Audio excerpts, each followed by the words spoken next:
والصلاة على رسول الله صلی اللہ تعالی علیہ وسلم وعلى آلہ وصحبہ اجمعین۔ رمضان مبارک کی یہ 17ویں شب ہے۔ سیدنا عبداللہ ابن مسعود رضی اللہ عنہ رسول پاک کے بہت چہیتے صحابی، فقہائے صحابہ میں خلفائے راشدین کے ساتھ آپ کا فقہ میں شمار ہوتا ہے سبحان اللہ کہ فقہ اور امام اعظم رضی اللہ تعالی عنہ ان کے نہ شاگرد تھے نہ شاگرد کے شاگرد، بلکہ امام اعظم رحمۃ اللہ علیہ نے حضرت حماد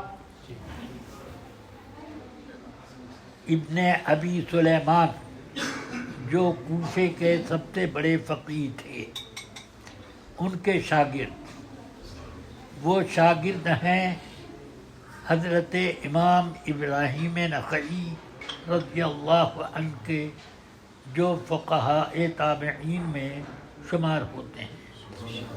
وہ حضرت علقمہ ابن قیس نخعی جو امام ابراہیم نخعی کے ماموں ہوتے تھے، اور علقمہ ابن قیس نخعی کے شاگرد امام ابراہیم نخعی۔ علقمہ ابن قیس سیدنا عبداللہ ابن مسعود رضی اللہ عنہ کے جلیل الشان سب سے چہیتے شاگرد ہیں۔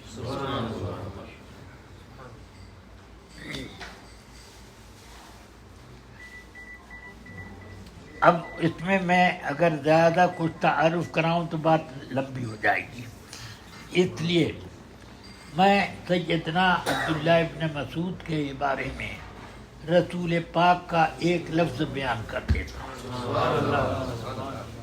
آقائے کائنات نے فرمایا رضیت لامتی ما رضی بہ ابن ام عبد، میں اپنی امت کے لیے وہ کام پسند کرتا ہوں جو عبداللہ ابن مسعود پسند کرتے ہیں۔ اب اس سے آپ اندازہ کیجئے کتنا مرتبہ ان کا۔ ان کی حدیث طحاوی شریف میں بسند صحیح اس طرح سے ہے،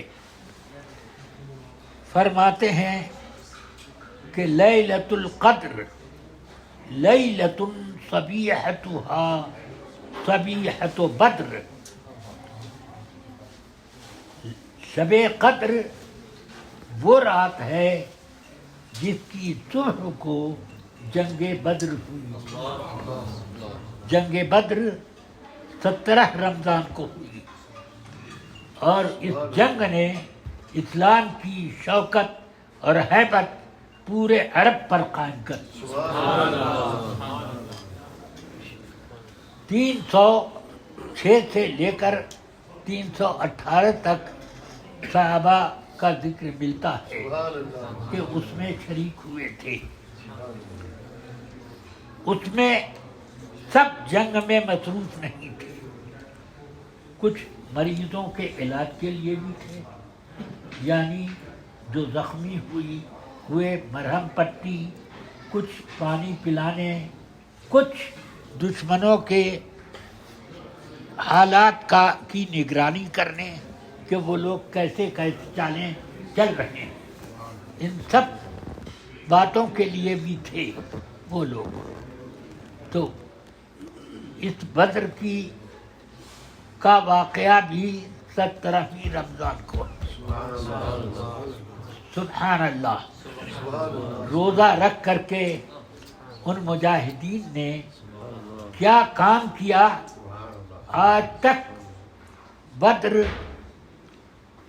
کا حال یہی ہے، تمام غزووں کے بیچ میں اس کی حیثیت وہی جیسے مہینے کی ہر رات کے مقابلے میں بدر ہے، لیلۃ البدر۔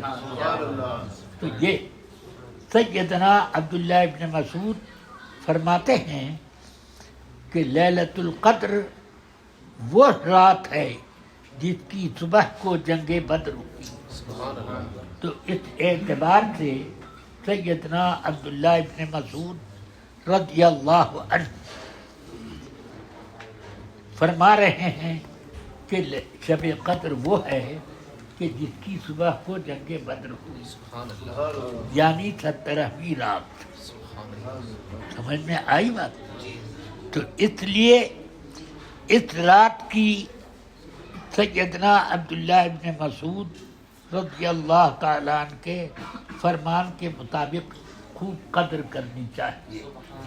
اس رات کی جو قدر کرے گا شب قدر سمجھ کر وہ قابل قدر ہو جائے گا۔ مرتبہ بلند فرمائے۔ جنگ بدر میں 14 صحابہ کرام شہید ہوئے تھے، سمجھے آپ؟ اور دشمنوں کے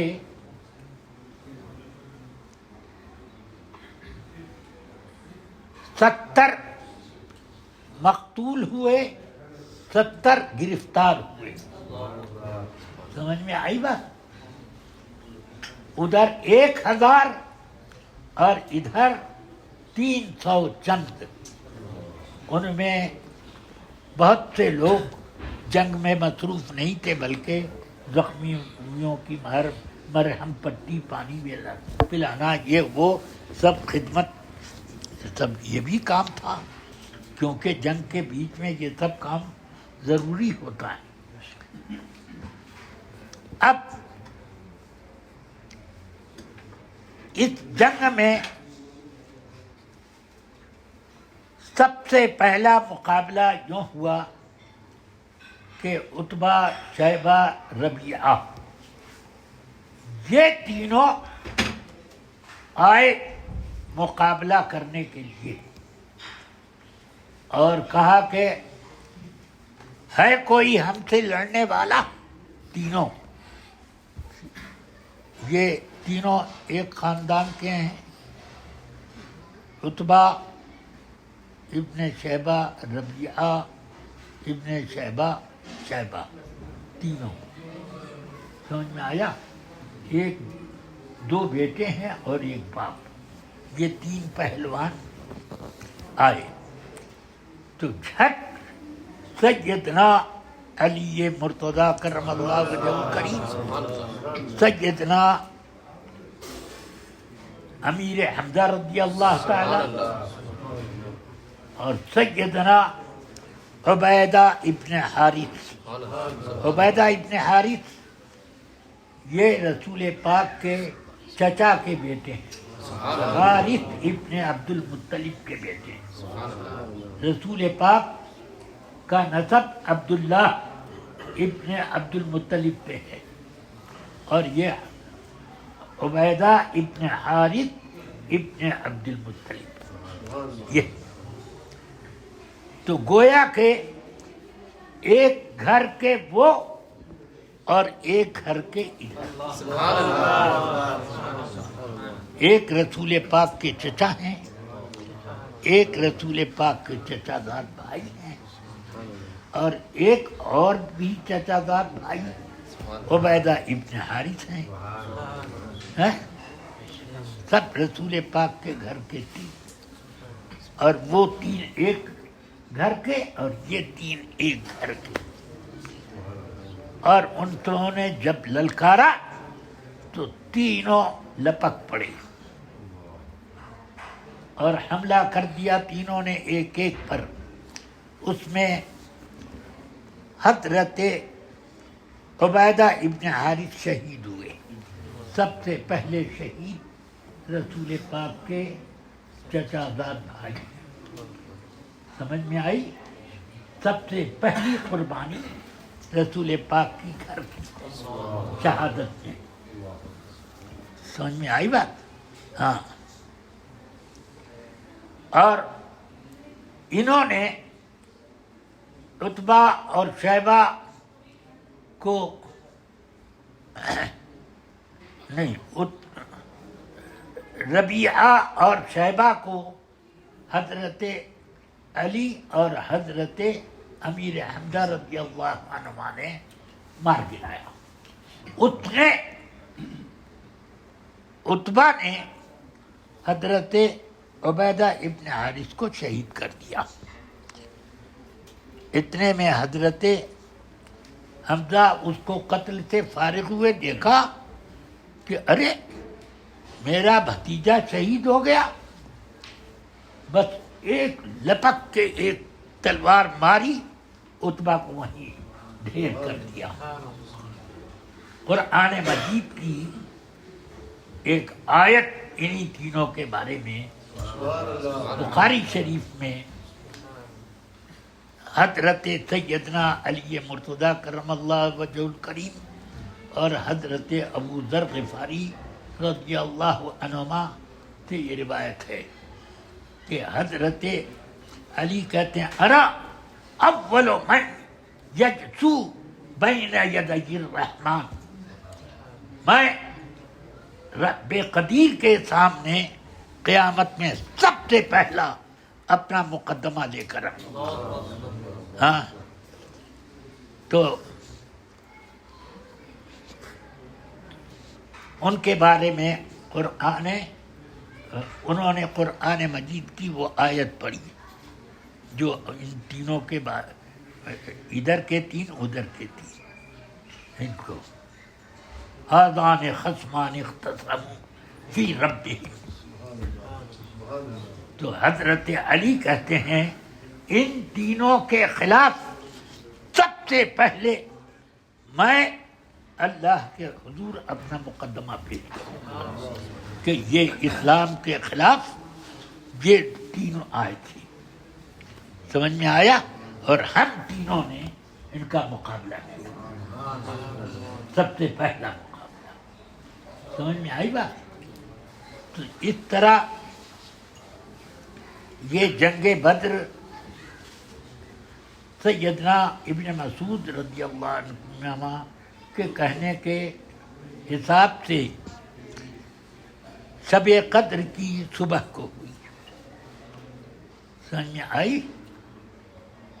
بہرحال 17ویں شب اور 17ویں تاریخ اپنے اندر اسلام کے تقدس اور اس کی عظمت کے لیے ایک بہت مبارک تاریخ رکھتی ہے.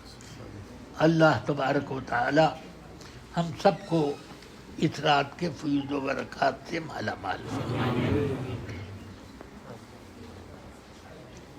17ویں تاریخ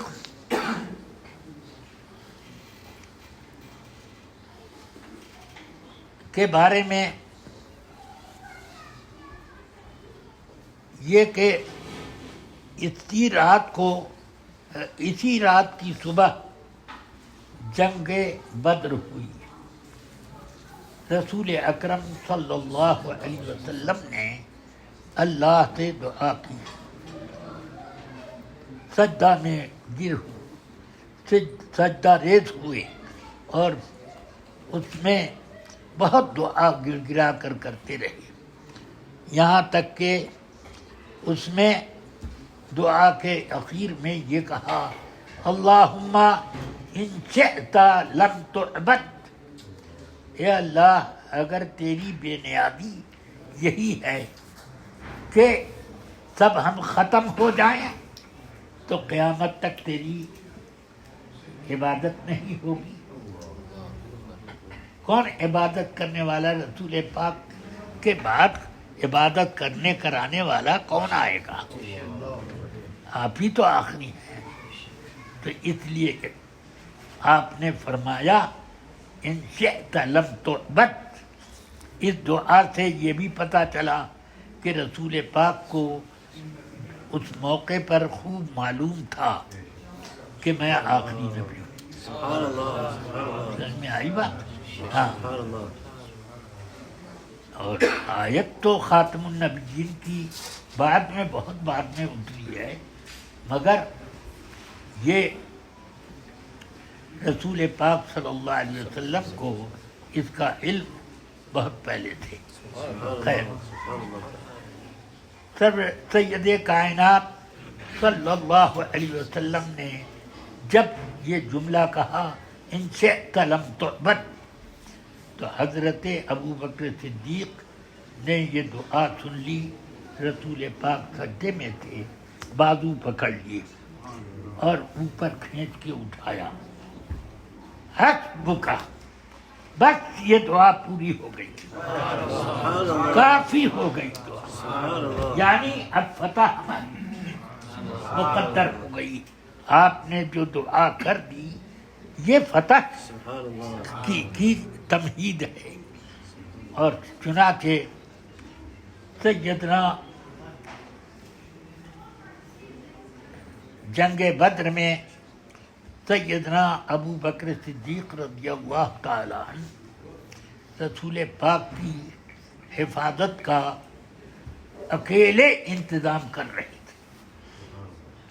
اسی لیے مولا علی کرم اللہ تعالی وجہ الکریم کہتے ہیں ہم سب میں سب سے زیادہ بہادر اور شجاع ابو بکر ہیں، اس لیے کہ اس جنگ میں سارے مشرکین اس چیز کے پیچھے تھے کہ رسول پاک کو کسی طرح معاذ اللہ ختم کر دیا جائے. اور ہم لوگ سب صحابہ کرام مقابلے پر ڈٹے ہوئے تھے، مگر ابو بکر صدیق رضی اللہ عنہ اپنی تلوار نیام سے نکال کر رسول پاک کے اس چھوٹے سے خیمے کے ارد گرد تلوار لے کے چکر لگا رہے تھے کہ کوئی ادھر آ نہ پائے. سمجھ میں آئی بات؟ یہ حضرت ابو بکر کی یہ صحابیت ایسی ہے کہ جس طرح قرآن مجید میں آپ کا ذکر کیا گیا کہ رسول پاک کی ہجرت کے وقت رسول اکرم صلی اللہ علیہ وسلم کی معیت میں کون تھا؟ حضرت ابو بکر تھے. یہ بھی یہ شجاعت کی ایک نشانی ہے. سمجھ میں آیا کہ رسول پاک نے ہجرت کے لیے اپنے ساتھ ابو بکر ہی کو کیوں رکھا؟ ہاں، رافضی کہتے ہیں کہ نہیں، حضرت علی رضی اللہ عنہ کو رسول پاک نے اپنے بستر پر لٹایا تھا اور یہ فرمایا کہ میرے پاس فلاں فلاں لوگوں کی یہ امانتیں ہیں، ان امانتوں کو تم ادا کر دینا کل اور مجھ سے مدینے میں آ کر ملاقات کرو. سمجھ میں آیا؟ مجھ سے پھر یہاں سے وہاں ملاقات کرنا. یہ حضرت علی رضی اللہ عنہ فرماتے ہیں. شیعہ کہتے ہیں کہ یہ بہادری تھی. بے شک بہادری ہے، ہم کون ان کا یہ حضرت مولا کائنات کے بارے میں کچھ نہیں یہ انکار کرنے کی ہمت کر سکتے.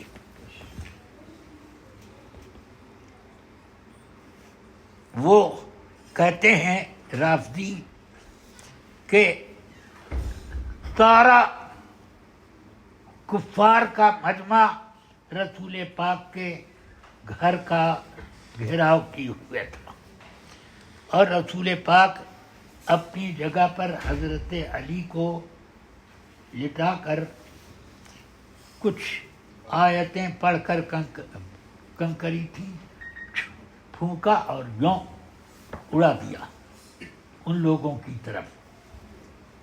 ان کو کچھ نظر نہیں آیا اور ان کے بیچ میں سے آقا کائنات وما رمیت اذ رمیت ولکن اللہ رمی. سبحان اللہ. سبحان اللہ. سبحان اللہ. یہ اس طرح پر آقا کائنات صلی اللہ تعالی علیہ وسلم نے ہجرت کی تو قرآن مجید نے فرمایا ثانی اثنین اذ ہما فی الغار. ثانی اثنین رسول پاک صلی اللہ علیہ وسلم دو میں سے دوسرے ہیں کہ دونوں غار میں تھے. اذ یقول لصاحبہ، یہ ثانی اپنے دوست سے کہہ رہے تھے کہ لا تحزن ان اللہ معنا، کوئی فکر نہ کرو اللہ ہمارے ساتھ ہے. سبحان اللہ. سبحان اللہ. ہاں، تو یہ حضرت ابو بکر صدیق کی بہادری پر آقا کائنات کا پورا اعتماد تھا، اس لیے ہجرت کے موقع پر بھی ساتھ رکھا اور جنگ بدر میں بھی اپنے پاس ہی رکھا. چاروں طرف سے وہ چکر لگا رہے تھے. ان کے بیٹے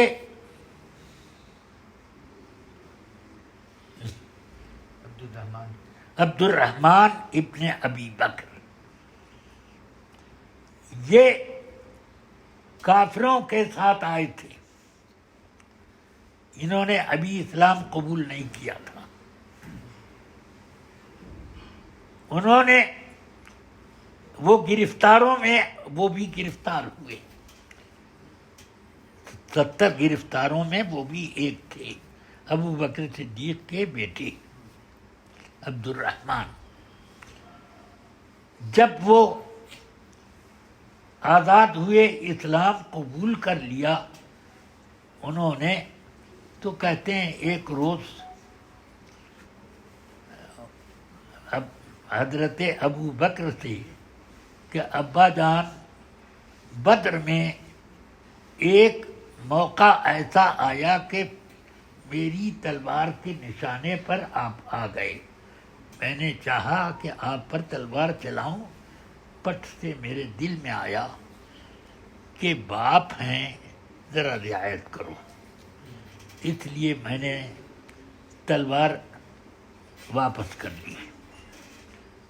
تو حضرت ابو بکر صدیق فرماتے ہیں کہ بیٹا، یہ تیرے کفر کی کمزوری تھی کہ تو باپ بیٹے کا رشتہ دیکھنے لگا.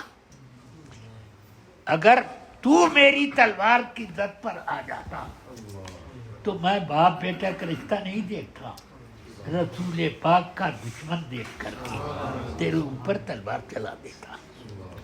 دشمنوں کے ساتھ تو آیا تھا. تو بہرحال یہ 17ویں تاریخ رمضان مبارک کی ایک شاندار تاریخ اس نے لکھ دی مسلمانوں کی فتوحات کے بارے میں. اور اس لیے ان جنگ بدر کے شرکاء کا نام اتنا مبارک ہو گیا کہ ان کے نام لے کر کوئی دعا مانگے کہ اللہ ان کے وسیلے سے میرا کام بنا دے، فلاں کام، تو ضرور بن جاتا ہے. اتنے تو بہت سے نام ہیں، مگر اعلی حضرت فرماتے ہیں کہ بخاری شریف میں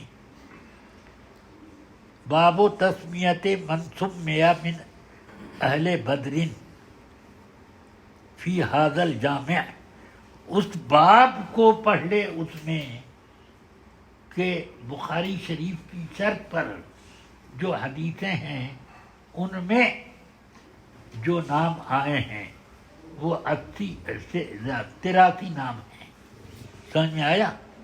وہ سب نام نہیں ہے، وہ 1/3 بھی نہیں ہے، ہاں سمجھ میں آئی بات؟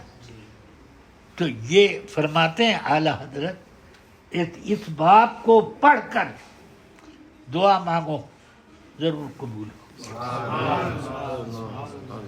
ہاں، میں جب بخاری شریف کا یہ باب پڑھانے لگتا ہوں تو سب طالب علموں سے کہتا ہوں کہ میں پڑھا رہا ہوں، غور سے سب کا نام سنتے جاؤ، اور اخیر میں اپنی آخرت کی بھلائی کی دعا کرو۔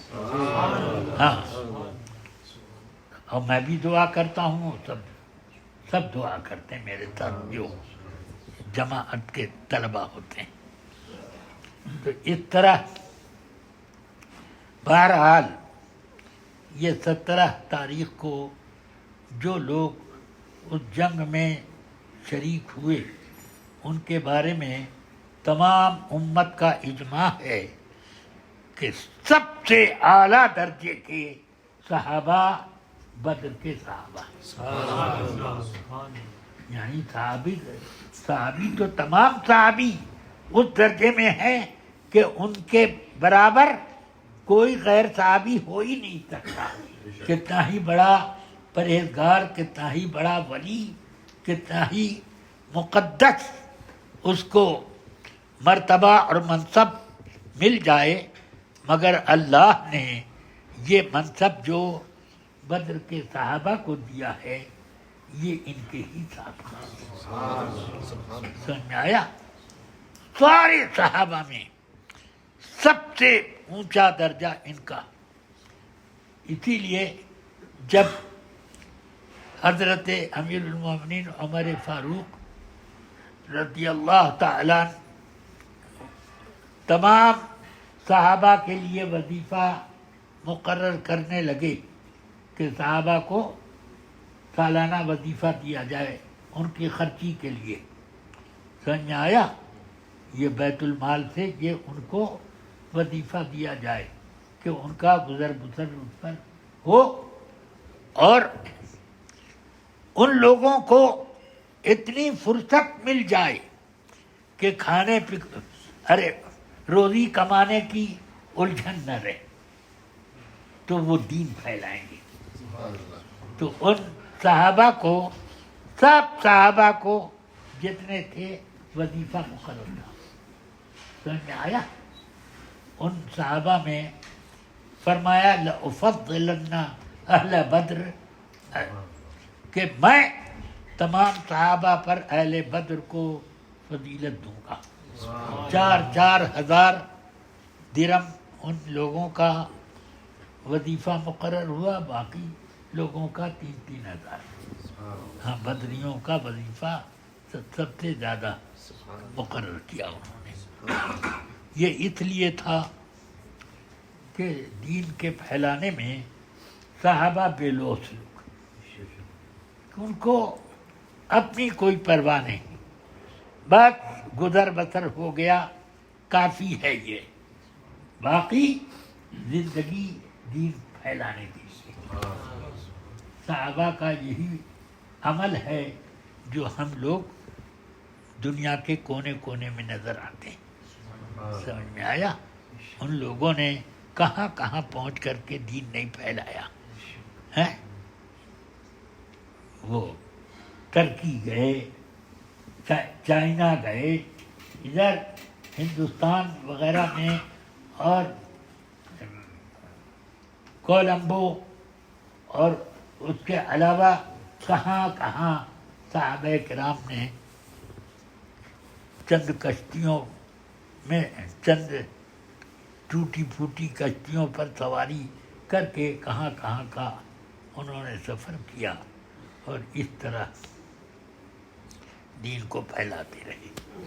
بہرحال 17 رمضان المبارک کہ اب بدر کے کچھ واقعات بیان کروں۔ سبحان اللہ، سبحان اللہ۔ صرف وہی واقعات بیان کروں گا جو بخاری شریف میں ہیں، وقت کم ہے۔ حضور اکرم صلی اللہ علیہ وسلم نے دیکھا کہ بدر میں مسلمانوں کی تعداد بہت کم ہے. یہ نہیں بات تھی کہ صحابہ کم تھے، بلکہ رسول پاک صلی اللہ علیہ وسلم مدینے تھے، چند لوگوں کو لے کر نکلے تھے اس کام کے لیے کہ مکے والوں کا جو قافلہ تجارت یہاں بدر کی پاس سے گزرتا ہے ان کو گھیراؤ کیا جائے، اور مکے والوں کو جب بھوک اور پیاس ستائے، کیونکہ وہاں تو کھیتی باڑی کچھ ہوتی نہیں، غلہ، پھل فروٹ، مسالہ، یہ وہ سب ملک شام سے آتا تھا، اور ملک شام کا راستہ بدر کے پاس سے ہی گزرتا تھا. سمجھ میں آیا؟ تو اس لیے رسول پاک صلی اللہ تعالی علیہ وسلم ادھر سے اپنے 300 سے چند صحابہ کو زیادہ لے کر کے چلے، مگر لوگوں میں بڑا جوش تھا کہ ہم زیادہ چلیں، یہاں تک کہ حضرت عبداللہ ابن عمر اور برا ابن عازب رضی اللہ عنہما کے بارے میں بخاری شریف میں ہے. برا ابن عازب کہتے ہیں میں اور عبداللہ ابن عمر رسول پاک کی خدمت میں حاضر ہوئے کہ ہم کو بھی بدر لے چلیں، تو فصغرنا، ہم لوگ چھوٹے قرار دیے گئے، ابھی 13 سال کی عمر تھی، مگر جوش تھا. سمجھ میں آیا؟ تو نابالغ ہونے کی وجہ سے ہم کو اجازت نہیں دی. تو یہ جوش تو بہت تھا، مگر رسول پاک صلی اللہ علیہ وسلم نے چند لوگوں کو صرف قافلہ تجارت کا گھیراؤ کرنے کے لیے یہ ارادہ کیا تھا، مگر قافلہ تجارت اپنا راستہ کاٹ کے دوسری طرف سے نکل گیا. ابو جہل کو پتہ چل گیا کہ رسول پاک صلی اللہ علیہ وسلم قافلہ تجارت کا گھیراؤ کرنے کے لیے وہاں پہنچ رہے ہیں، تو اس نے فوراً اعلان کیا کہ چلو قافلے کی بچاؤ کے لیے چلو. تو قافلہ تو اپنا راستہ کترا کے 2-3 طرف سے ادھر چلا گیا، اور ابو جہل وغیرہ یہ سمجھ کر کے بدر آ گئے، اپنا لشکر 1000 کا لے کر بدر کے یہیں پر گھیراؤ کرنے والے ہیں وہ. اب وہ رسول پاک صلی اللہ علیہ وسلم نے بدر کے 1 روز پہلے فرمایا، نشان لگا کر کے اپنے ہاتھ میں ایک کھجور کی ٹہنی لیے ہوئے تھے، فرمایا یہاں پر ابو جہل قتل ہوگا، یہاں امیہ کا لاشا تڑپے گا، یہاں فلاں فلاں، اس طرح تھے. تو حضرت عمر رضی اللہ عنہ فرماتے ہیں کہ رسول پاک نے جس کے لیے نشان لگایا تھا، مسلم شریف میں حدیث ہے کہ جس کے لیے 1 دن پہلے نشان لگایا تھا اس سے وہ باہر نہیں گیا، وہیں پر مرا. اس سے پتہ چلا کہ لا تدری نفس بأی ارض تموت، کہ کوئی نہیں جانتا کہ کہاں مرے گا، یہ رسول پاک کو معلوم. سبحان اللہ. جبھی تو کہا اور وہ وہاں ملے. حضرت سیدنا عبداللہ ابن مسعود رضی اللہ تعالی عنہ فرماتے ہیں کہ رسول پاک گڑ گڑا کر دعائیں مانگ رہے تھے، تو مقداد ابن اسود حضور کے پاس آئے کہتے ہیں یا رسول اللہ، ہم لوگ موسیٰ کی قوم نہیں ہیں کہ کہہ دیں کہ اذهب انت وربک فقاتلا، ہے کہ آپ اور آپ کے رب جا کر کے جہاد کر لیجئے، ہم لوگ یہاں بیٹھ کے تماشا دیکھیں گے، ہم وہ نہیں ہیں۔ وَلَكِنَّا نُقَاتِلُ عَنْ أَمَامِكَ وَعَنْ خَلْفِكَ وَعَنْ يَمِينِكَ وَعَنْ شَمَالِكَ، ہم لوگ آپ کے دائیں بائیں آگے پیچھے ہر طرف رہ کر قتال کریں گے، سبحان اللہ، آپ کی طرف دشمن نہیں آنے دیں گے۔ سمجھ گئے؟ حضرت سیدنا عبد الرحمن ابن عوف رضی اللہ تعالی عنہ جنگ بدر میں تھے، فرماتے ہیں کہ میں بیچ لڑائی کے درمیان ایک جگہ تلوار لیے ہوئے کھڑا تھا، اتنے میں دو نئی عمر کے جوان میرے دائیں اور بائیں آ کے کھڑے ہو گئے۔ میں ان دونوں کو دیکھ کر گھبرا گیا کہ یہ ناتجربے کار دو آ گئے ہیں، اگر دشمن نے حملہ کیا تو میں ان دونوں کو بچاؤں کہ اس سے مقابلہ کروں، کیا کروں؟ تو یہ گھبرایا۔ اتنے میں ایک نے چپکے سے میرے کان میں ایسے کہا کہ اس کا ساتھی نہ سن سکے، کہا چچا ابو جہل کو پہچانوا دیں کدھر ہے۔ کیا کرو گے؟ کہ میں نے اللہ سے یہ عہد کیا ہے کہ ابو جہل کو دیکھوں گا تو اس کو یا تو قتل کر دوں گا یا اس کے قتل میں اپنی جان دے دوں گا۔ تو کہتے ہیں اتنے میں پھر دوسرے والے نے بھی وہی بات مجھ سے کہی اور بہت آہستہ کان میں، تو مجھے پہلے تو بڑا ڈر ہو رہا تھا کہ یہ دو ناتجربے کار میرے دائیں بائیں آ گئے، دشمن سے مقابلہ کروں کہ ان دونوں کو بچاؤں۔ تو مگر ان دونوں کی بات سننے کے بعد مجھے تو اتنی خوشی ہوئی کہ اگر دو تجربے کار سپاہی میرے دائیں بائیں ہوتے تو اتنی خوشی نہ ہوتی۔ جب دو نوجوان مرنے کے لیے تیار ہیں تو ان کو مارنا آسان نہیں، ہاں؟ مرنے والے کو مرتا کیا نہ کرتا، ہاں اس کو مارنا آسان نہیں۔ اس لیے میں نے ان دونوں کو اشارہ کیا، وہ دیکھو وہ ابو جہل ہے۔ تو جیسے شکرا اپنی وہ خوراک کی چڑیا پر حملہ کرتا ہے، اسی طرح وہ سب اڑتے ہوئے جیسے چلے گئے وہاں، اور دونوں نے ابو جہل کو مار گرایا اور دونوں اس میں زخمی ہوئے شہید ہو گئے۔ سمجھ میں آیا؟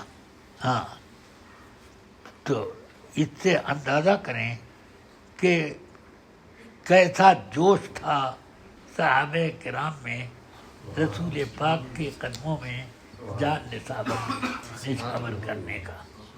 اللہ تبارک و تعالی ان کے درجات کی بلندی کا فیض ہم لوگوں کو بھی عطا کرے۔ اب یہ دونوں جو تھے معاذ اور معوذ تھے۔ اب اسی طرح جب جنگ ختم ہوئی تو رسول پاک نے اعلان فرمایا، کون ہے جو ابو جہل کو دیکھ کر آئے کہ اس نے اپنا کیا بنایا؟ ما فعل ابو جہل، کیا بنایا اپنا اس نے؟ جا کر کے دیکھ کے آئے۔ تو حضرت عبداللہ ابن مسعود کہتے ہیں میں چل پڑا، ایک جگہ دیکھا کہ وہ ٹھنڈا ہو رہا تھا، تھوڑی تھوڑی سانس چل رہی تھی۔ میں اس کے چہرے پر، میں اس کے سینے پہ چڑھ گیا اور اس کی داڑھی پکڑی اور کہا انتا ابو جہل، تو ہی نہ ہے ابو جہل، تو ہی ہے نا ابو جہل؟ تو وہ کہنے لگا کاش مجھے کاشتکاروں نے نہیں قتل کیا ہوتا، کیونکہ وہ مدینہ پاک کے لوگ جو صحابہ کرام تھے کھیتی باڑی اور باغبانی زیادہ کیا کرتے تھے، تو مجھے کسی یعنی یہ انصار کے لوگوں نے قتل، ان کے 2 بچوں نے قتل کیا تھا، تو وہی کہتا کاش مجھ کو کاشتکاروں نے قتل نہ کیا ہوتا، کوئی قریشی مجھے قتل کرتا ہے۔ تو کہتے ہیں پھر اس کے بعد اس نے دم توڑ دیا۔ رسول اکرم صلی اللہ علیہ وسلم نے جنگ کے تمام بڑے بڑے سرداروں اور جتنے بھی وہ تھے تو پہاڑ پر یہ ایک برابر جگہ تھی، وہاں پر یہ جنگ تھی اور اس کے نیچے کھائی بہت گہری تھی، تو اس کھائی میں 70 مقتولین کو حضور نے پھینکوا دیا۔ رسول پاک کا طریقہ تھا کہ جب کوئی جنگ فتح فرماتے تو اس میدان جنگ میں 3 دن قیام فرماتے، پھر 3 دن کے بعد واپسی کا ارادہ کرتے۔ تو 3 دن ہو گئے تو رسول پاک صلی اللہ علیہ وسلم نے حکم دیا سواری کا تیار کرو واپسی کے لیے، سب تیار ہو گئی۔ اس کے بعد رسول پاک صلی اللہ علیہ وسلم بدر کی کھائی کی طرف جانے لگے، جدھر گڈھا تھا جانے لگے، اور ہم لوگ سوچنے لگے کہ کس ضرورت سے جا رہے ہیں، تو ہم لوگ پہنچے تو رسول پاک صلی اللہ علیہ وسلم اس کھائی کی دانتی پر کھڑے ہو گئے، فرمانے لگے ایک ایک کا نام لے کر، اے امیہ، اے ابو جہل، اے عتبہ، اے شیبہ، اے ربیعہ، اے فلاں، اے فلاں، سب کا نام لے کر، هل وجدتم ما وعد ربکم حقا، اے فلاں فلاں، کیا تم لوگوں نے وہ مزہ پا لیا جو اللہ نے تم سے وعدہ کیا تھا، سچا وعدہ پا لیا؟ فَإِنَّا وَجَدْنَا مَا وَعَدَنَا رَبُّنَا حَقًّا، ہم لوگ تو وہ پا گئے جو اللہ نے وعدہ ہم سے کیا تھا، تم لوگ بھی پا گئے کہ نہیں؟ ہاں، تو حضرت عمر فاروق رضی اللہ عنہ نے عرض کی کہ یا رسول اللہ، آپ تکلم امواتا لا ارواح لہا، آپ بات کرتے ہیں ایسے لوگوں سے جن کے جسم میں روح نہیں ہے، ان سے کیا بات وہ سن نہیں پائیں گے؟ فرمایا ہم اسمع منکم لما اقولو، میری بات جتنی تم لوگ سن رہے ہو اس سے زیادہ وہ لوگ سن رہے ہیں۔ تو اب اس سے سمجھ میں آیا کہ کافر مردے کو جب کہا جائے اور وہ سن لیتا ہے تو مسلمان مردہ کیوں نہیں سنتا؟ اسی لیے رسول پاک صلی اللہ علیہ وسلم نے حکم دیا ہے۔ مسلم شریف میں ام المومنین عائشہ تھے، یا رسول اللہ اگر میں قبرستان میں جاؤں تو میں کیا پڑھوں؟ فرمایا قبرستان میں داخل ہو تو یہ کہو کہ السلام علیکم یا اہل قوم مؤمنین انتم لنا سلف ونحن بالاثر،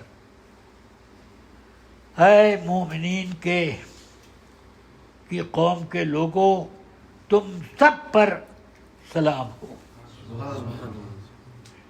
آپ لوگ آگے آگے، ہم لوگ پیچھے پیچھے آ رہے ہیں، یہ سلام کرو۔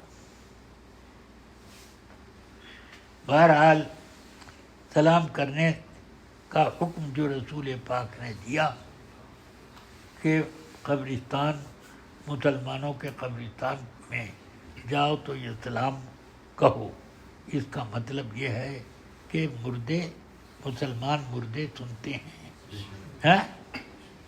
کسی نے عرض کی یا رسول اللہ وہ ہمارا سلام سنیں گے؟ فرمایا تمہارے سلام کا وہ جواب بھی دیتے ہیں۔ تو اس لیے ہم لوگوں کو اس پر عمل بھی کرنا چاہیے، جب مسلمانوں کے قبرستان میں جائیں تو یہ، یا کسی مسلمان کی قبر پر جائیں تب بھی یہ اس طرح سے سلام پیش کریں۔ اللہ تعالی ہم سب کو صراط مستقیم فرمائے۔ حضرت عبداللہ ابن مسعود رضی اللہ عنہما روایت کرتے ہیں سعد ابن معاذ رضی اللہ تعالیٰ عنہ سے کہ حضور جب ہجرت کر کے مکے سے مدینہ طیبہ آ گئے تو اس زمانے میں سعد ابن معاذ رضی اللہ عنہ مکہ عمرہ ادا کرنے گئے۔ طریقہ یہ تھا بہت پہلے سے کہ جب امیہ مدینے کی طرف سے کہیں جاتا تو سعد ابن معاذ کے یہاں مہمان بنتا، اور سعد ابن معاذ جب مکے جاتے تو اس کے مہمان بنتے تھے۔ یہ ابتداء اسلام میں یہ طریقہ جائز تھا، مگر بعد میں حضور نے اس کو حرام قرار دے دیا۔ تو یہ گئے سعد ابن معاذ رضی اللہ عنہ ہجرت رسول پاک کے بعد مدینہ شریف میں پہنچے اور اسی کے یہاں مہمان ہوئے۔ امیہ ابن خلف بہت بدبودار کافر تھا۔ مکہ شریف پہنچے، ہاں مکہ شریف پہنچے، سعد بن معاذ مکہ شریف۔ ہم مکہ شریف پہنچ گئے عمرہ کرنے کے لیے۔ اب امیہ کے گھر قیام کیا، امیہ سے کہا انظر لی ساعۃ خلوۃ لعلی ان اطوف البیت، کہ اے امیہ ذرا تنہائی کا وقت تلاش کرو، اس کو دیکھو کون سا تنہائی کا وقت ملے گا تاکہ میں بیت اللہ کا طواف کر لوں، ورنہ کوئی دیکھ لے گا تو چھیڑخانی کرے گا کہ حضور ہجرت کر کے مدینے آ چکے ہیں اور مدینے سے یہ مکے میں آئے ہیں عمرہ کرنے۔ تو بالکل دوپہر کے اس وقت جب کہ کھا کھا کے لوگ اپنے گھروں میں آرام کرتے تھے، گرمی کا زمانہ تھا، تو حضرت سعد ابن معاذ کو لے کر پہنچا امیہ، کعبے کا طواف کر لو، کوئی نہیں اس وقت ملے گا، سب لوگ کھا کھا کے سوئے ہوں گے۔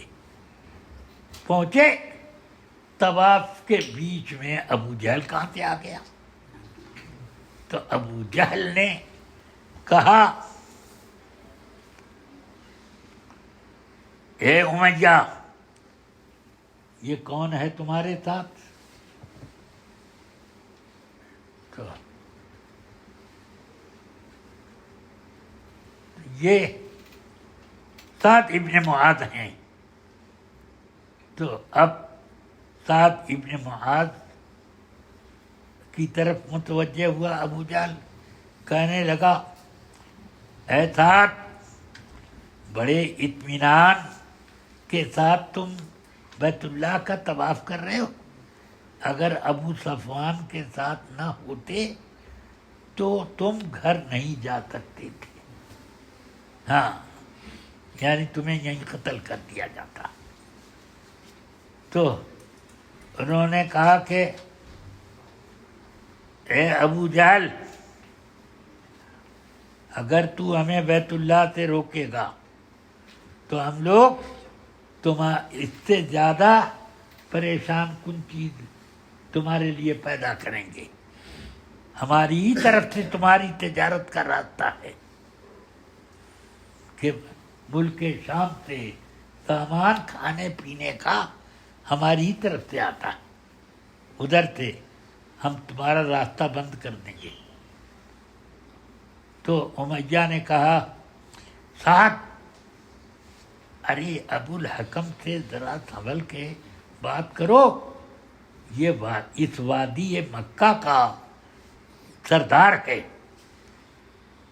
تو اس نے جیسے ہی کہا تو حضرت سعد بولنے لگے دعلی انی یا امیہ، امیہ مجھے چھوڑو، مجھ سے سب بات مت کرو، میں نے خود رسول پاک سے سنا، فرماتے تھے کہ انہم قاتلوک، وہ مسلمان لوگ تجھے قتل کریں گے، یہ رسول پاک سے میں نے سنا۔ تو اب اس کے چہرے کا رنگ بدل گیا، کیونکہ مکے والے سب جانتے تھے کہ جو حضور فرما دیتے ہیں وہ ہو کے رہتا ہے۔ تو وہ کہنے لگا کہ کہاں؟ مکے میں قتل کریں گے، کہاں؟ کہا یہ تو مجھے نہیں معلوم، مگر یہ معلوم ہے کہ تجھے قتل کریں گے۔ تو اب وہ گھر واپس آیا، اپنی بیوی سے کہا کہ دیکھو یثرب کا میرا دوست ایسے ایسے بول رہا تھا، اب میں نے پکا ارادہ کر لیا ہے کہ میں اب مکے سے باہر کہیں نہیں جاؤں گا۔ تو جب اعلان کیا جنگ بدر کے موقع پر ابو جہل نے ادرکوا عیرکم، قافلہ تجارت کی مدد کے لیے چلو، تو اس وقت امیہ چپکے سے گھر میں بیٹھا رہا۔ اس نے ابو جہل نے دیکھا کہ یہ نہیں جا رہا، تیار نہیں، آیا، اے ابو صفوان کیوں نہیں چلتے؟ کہ چلنا پڑے گا، تمہارے خاندان کے لوگ تم کو جب دیکھیں گے کہ نہیں گئے تو سب بیٹھ جائیں گے، تو اس لیے تم کو چلنا پڑے گا۔ ابو جہل بالکل پیچھے پڑ گیا۔ اب اس نے کہا کہ اچھا میرا سامان سفر اے ام صفوان تیار کر دے۔ کہا کیوں؟ کہ مجھے جانا ہے اس سفر پر، تمہیں یاد نہیں ہے اپنے یثرب والے دوست کی بات؟ کہ ہاں مجھے یاد ہے، مگر وہ پیچھے پڑا ہوا ہے، تو کچھ دور تک جا رہا ہوں اور بھاگ آؤں گا۔ تو بس ابو جہل بالکل پیچھے پڑا رہا، تو یہ کہا کہ اچھا جب تم مجھے زبردستی کر رہے ہو تو چلوں گا۔ اور اب ابو جہل سمجھ گیا کہ اس کی نیت یہی ہے کہ بھاگے، لہذا جب کہیں منزل ہوتی تو ابو جہل اس کے ساتھ رکتا کہ اس کو بھاگنے نہ دو، یہی طریقہ رہا۔ پھر اللہ تبارک و تعالی نے اسی میں اس کو قتل کر دیا، کیونکہ وہ جا رہا تھا، وہ سب جا رہے تھے جنگ بدر کے لیے، ادرکو عیرکم، قافلے تجارت کی مدد کے لیے جا چلو۔ تو یہ ہو گیا۔ حضور اکرم صلی اللہ علیہ وسلم نے اللہ سے دعا کی، اے اللہ 1000 فرشتے ہماری مدد کے لیے اتار دیں۔ اس پر ہمارے علماء کا اتفاق ہے کہ رسول پاک جس غزوے میں جاتے تھے فرشتوں کی ایک فوج حضور کے لیے آتی تھی آپ کی تعظیم کے لیے، مگر اس میں تو رسول پاک نے دعا کی، اے اللہ 1000 فرشتے اتار دے۔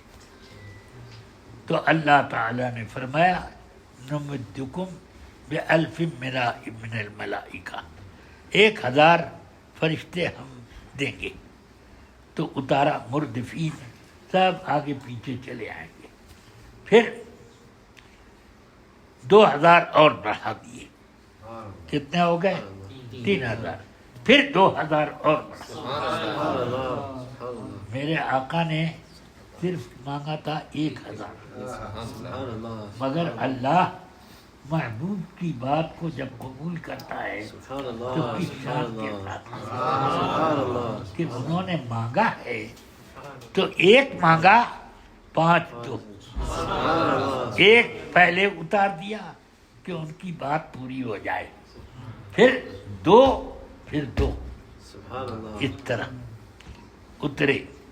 صحابہ کرام فرماتے ہیں کہ ہم دیکھتے تھے کہ گردن کٹ کے گر رہی، مگر کون کاٹ رہا یہ نہیں نظر آتا۔ سیدنا عبداللہ ابن عباس رضی اللہ عنہما کی ایک حدیث بخاری شریف میں ہے کہ رسول پاک صلی اللہ علیہ وسلم نے جنگ بدر میں لوگوں سے کہا وہ دیکھو جبریل امین ہیں، اپنے گھوڑے کے سر کے بال پکڑے ہوئے کھڑے ہیں اور ان کے دونوں دانت آگے نکلے ہوئے ہیں، سفید کپڑے میں ہیں۔ یہ تو صحابہ کرام کو دکھا دیا کہ یہ حضرت جبریل امین، کتنا مقدر اونچا تھا صحابہ کا کہ حضرت جبریل امین کی زیارت تو ان لوگوں نے کی۔ بس اللہ تعالی مجھے اور آپ کو صحابہ کرام کی محبت سے خوب مالا مال کرے اور ان کی ہی طریقہ زندگی پر ہم لوگوں کو زندگی گزارنے کا شعور عطا فرمائے۔ صلی اللہ تعالی علی خیر خلقی و نور عرشی سیدنا محمد وآلہ وصحبہ اجمعین برحمتک یا رحمت۔ سبحان اللہ، سبحان اللہ۔